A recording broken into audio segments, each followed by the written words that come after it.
Hello' মাই dear students, তোমালোক আটাইকে এটি নতুন ভিডিঅ'লৈ আন্তৰিক স্বাগতম জনাইছোঁ। তোমালোকে চাই আছা তোমালোকৰ মৰমৰ YouTube channel best exam guide. আজি আমি এই ভিডিঅ'টি 2026 চনৰ হাইস্কুল শিক্ষান্ত পৰীক্ষাৰ সমাজ বিজ্ঞানৰ যি পৰীক্ষা অনুষ্ঠিত হ'ব 13 ফেব্ৰুৱাৰীত, সেই পৰীক্ষাৰ বাবে কেইটামান দৰকাৰী MCQ ইয়াত আলোচনা কৰিব লৈছোঁ। আৰু এনেধৰণৰ প্ৰশ্ন আমাক পৰীক্ষাত দিয়া থাকে। বৰ্তমান সময়ত যিহেতু এছাৰশ্যন এণ্ড ৰিজনিঙৰ কুৱেশ্যন দিয়া থাকে আমাক, সেই ধৰণৰ প্ৰশ্ন ইয়াত সংযোজন কৰা হৈছে। তোমালোকে ভিডিঅ'টি সম্পূৰ্ণকৈ চাবা আৰু এছাৰশ্যন আৰু ৰিজনিং, দাবী আৰু কাৰণ, সেই ধৰণৰ প্ৰশ্ন কেনেদৰে সমাধান কৰিব লাগে তাক সহজকৈ বুজাই দিয়া হৈছে। তোমালোকে নিশ্চয়কৈ ইয়াৰ দ্বাৰা যথেষ্ট উপকৃত হ'বা। আহাচোন বাৰু আজিৰ প্ৰশ্নোত্তৰখিনি আমি বিতংকৈ জানি লওঁ। প্ৰথম প্ৰশ্ন দিয়া আছে, ভাৰতবৰ্ষত জনসংখ্যা বৃদ্ধিৰ হাৰ সাধাৰণতে বেছি, জন্মৰ হাৰ, মৃত্যুৰ হাৰ আৰু প্ৰব্ৰজনৰ বাবে জনসংখ্যাৰ বৃদ্ধিৰ হাৰ বেছি। ইয়াত আমি কোনটো শুদ্ধ বুলি ক'ম? ইয়াত দিয়া আছে এ আৰু বি দুয়োটা শুদ্ধ, এ আৰু বি দুয়োটা অশুদ্ধ, এ আৰু বি দুয়োটা শুদ্ধ আৰু এ হৈছে বিৰ পৰিণতি। আৰু 4 নম্বৰ দিয়া আছে এ আৰু বি দুয়োটা শুদ্ধ, বি হৈছে এৰ পৰিণতি। আমি দেখা পাইছোঁ যে এই দুয়োটা বাক্য শুদ্ধ হয়, কিন্তু ইয়াতে কথাটো হ'ল যে ভাৰতবৰ্ষৰ জনসংখ্যা বৃদ্ধিৰ হাৰ কিহৰ কাৰণে হৈছে? এ কি হৈছে? বিৰ পৰিণতি। বি কিহৰ? জন্মৰ হাৰ বেছি, মৃত্যুৰ হাৰ কমি গৈছে, জনপ্ৰব্ৰজন যিটো হৈছে। গতিকে এই কাৰণসমূহৰ বাবে আমাৰ জনসংখ্যাৰ যিটো হাৰ সেইটো বৃদ্ধি পাইছে। তাৰমানে আমাৰ ইয়াতে কি হ'ব? অপশ্যন যিটো চি দিয়া আছে, এ আৰু বি দুইটা তথ্য আমাৰ শুদ্ধ হয়। এ হৈছে বিৰ পৰিণতি।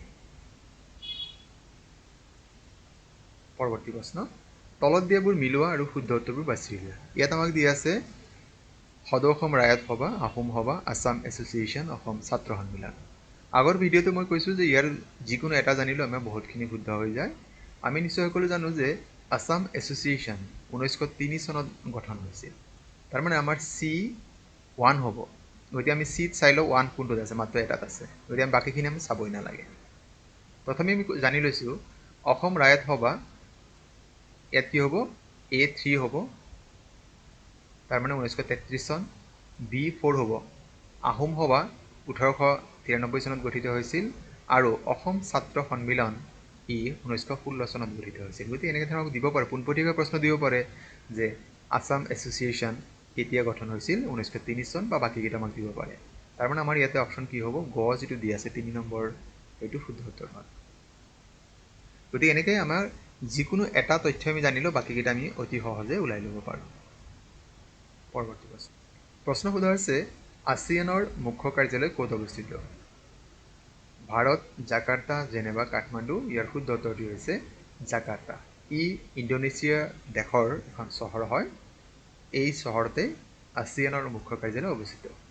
আছিয়ানৰ সম্পূৰ্ণ ৰূপ হৈছে association of south east Asian nations.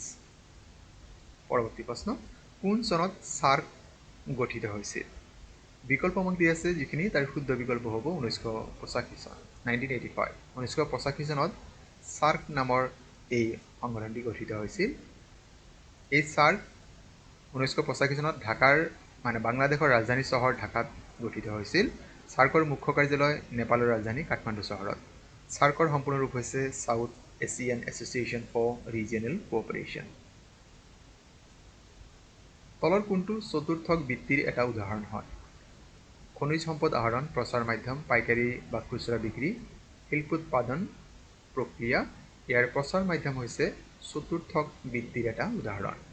বাকীকেইটানো কি এবাৰ জানি লওঁ। খনিজ সম্পদ প্ৰাথমিক বৃত্তিৰ হয়, পাইকাৰী বা খুচুৰা বিক্ৰী তৃতীয়ক বৃত্তি, শিল্পোৎপাদন প্ৰক্ৰিয়া ই হৈছে দ্বিতীয় বৃত্তিৰ এটা উদাহৰণ। 2011 চনৰ লোকপিয়ল অনুসৰি অসমত পুৰুষ মহিলাৰ অনুপাত কিমান?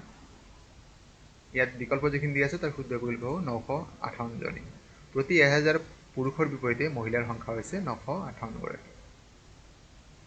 পৰৱৰ্তী প্ৰশ্ন, অসমৰ কোনখন জিলাত জোনবিল মেলা অনুষ্ঠিত হয় য'ত এতিয়াও বিনিময় প্ৰথা প্ৰচলিত হৈ আছে?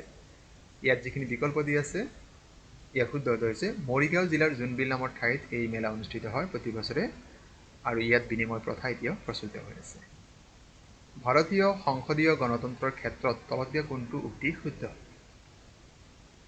ভাৰতীয় সংসদ দুখন সদনৰ দ্বাৰা গঠিত হয়, এইটো সত্য হয়।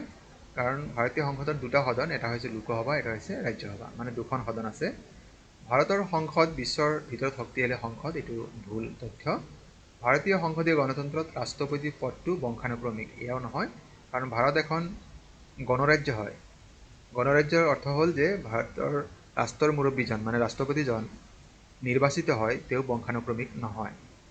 ভাৰতৰ সংসদৰ উচ্চ সদনক ৰাজ্যসভা বোলে, এইটো শুদ্ধ হয়, আৰু নিম্ন সদনক লোকসভা বোলা হয়। তাৰ মানে আমাৰ কি হ'ল 1 আৰু 4 ইয়াতে শুদ্ধ হৈ আছে, গতিকে আমাৰ এই যিটো গ বিকল্প এয়া শুদ্ধ। পৰৱৰ্তী প্ৰশ্ন, কেবিনেট মিছন কেতিয়া ভাৰতলৈ আহিছিল? ইয়াত আমাক যিখিনি বিকল্প দি আছে তাৰ শুদ্ধ বিকল্প হ'ব 1946 চনৰ মাৰ্চ মাহত কেবিনেট মিছন ভাৰতলৈ আহিছিল। তলত দিয়া দাবী মানে এছাৰশ্যন আৰু কাৰণ আৰৰ ওপৰত ভিত্তি কৰি শুদ্ধ বিকল্পটো বাছি উলিওৱা। ভাৰতবৰ্ষ এখন সাৰ্বভৌম ৰাষ্ট্ৰ। ইয়াৰ কাৰণ লিখা আছে, এই দেশত কোনো চৰকাৰী বা ৰাষ্ট্ৰীয় ধৰ্ম নাই। এই ধৰণৰ প্ৰশ্ন আমাক প্ৰায়ে পৰীক্ষাত দিয়া দেখা যায়। এ সত্য কিন্তু আৰ অসত্য, এইটো আমাৰ ভুল হয়। ভাৰতত কোনো চৰকাৰী ৰাষ্ট্ৰীয় ধৰ্ম নাই, এই বাক্যটো শুদ্ধ। আৰ সত্য কিন্তু এ অসত্য, এইটো ভুল। এ আৰু আৰ উভয়ে সত্য, আৰু আৰ হৈছে এৰ সঠিক ব্যাখ্যা, এইটো আচলতে নহয়। এ আৰু আৰ উভয়ে সত্য।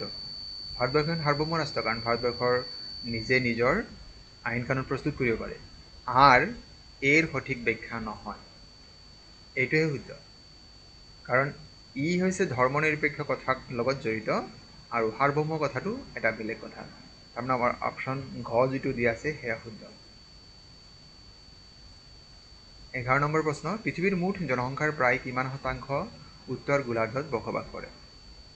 ইয়াত বিকল্প যে 90%, 80%, 70% আৰু 60%। ইয়াৰ শুদ্ধ উত্তৰ হৈছে প্ৰায় 90% লোক উত্তৰ গোলাৰ্ধত বসবাস কৰে, বাকী প্ৰায় 10% লোক দক্ষিণ গোলাৰ্ধত বসবাস কৰে। টিকেন্দ্ৰজিতে কোন ঠাইৰ পৰা ইংৰাজৰ বিৰুদ্ধে বিদ্ৰোহ কৰিছিল? মণিপুৰ, নাগালেণ্ড, বেংগল, মেঘালয়। শুদ্ধ উত্তৰ মণিপুৰৰ পৰা। নাটাল ইণ্ডিয়ান নামৰ ৰাজনৈতিক সংগঠন কোনে গঠন কৰিছিল? সুভাষ চন্দ্ৰ বসু, মহাত্মা গান্ধী, জৱাহৰলাল নেহৰু, গোপাল কৃষ্ণ গোখলে। ইয়াৰ শুদ্ধ উত্তৰ হৈছে মহাত্মা গান্ধী। কোন চনত ৰাওলাট আইন গৃহীত কৰা হৈছিল? ইয়াত বিকল্প যিখিনি দিয়া আছে তাৰ শুদ্ধ বিকল্প হ'ব 1919 চনত।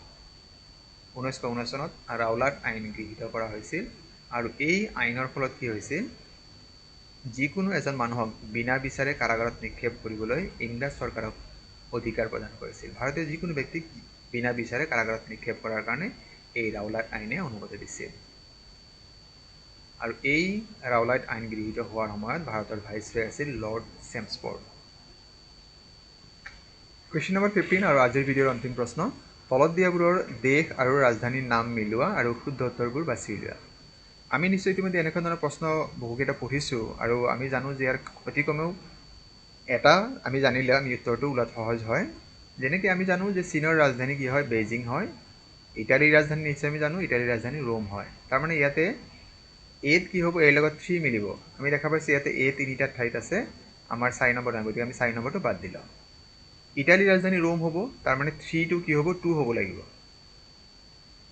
গতিকে 3 2 হ'ব, তাৰমানে আমি দেখা পাইছোঁ এইটো 3 মানে চিত 2 নাই, গতিকে এইটো আমি কেঞ্চেল কৰি লৈছোঁ। বাকী থাকিলে আমাৰ দুটা।